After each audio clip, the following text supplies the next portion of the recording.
Huyu mshikaji alikuwa ametulia nyumbani akiwa anahesabu pesa zake, lakini kuna majamaa waliingia ndani hata bila kupiga hodi. Walimkuta jamaa anahesabu zile pesa na lengo lao wamteke, wachukue zile pesa. Kiukweli mshikaji ana mkwanja mrefu sana. Sasa hawa majamaa wameingia ndani na wanamtishia mshikaji kwamba wape pesa, lakini hana shida nao.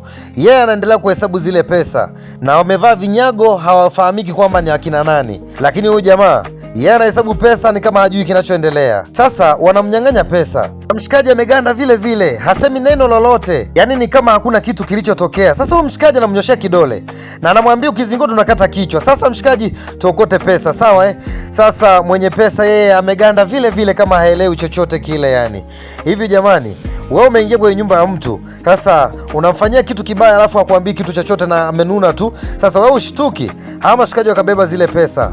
Unajua mkwanja huu ni mrefu jamani, na ninaamini mashabiki zangu mkipata mikwanja kama hii mtafanya na mimi kitambi kiote hapa mjini. Bwana, nyuma mike mimi ni Ano Voice Jitola Mtumba. Nikuomba usipite bila kusubscribe channel yangu, tukutane kwenye part 2. Thank you guys.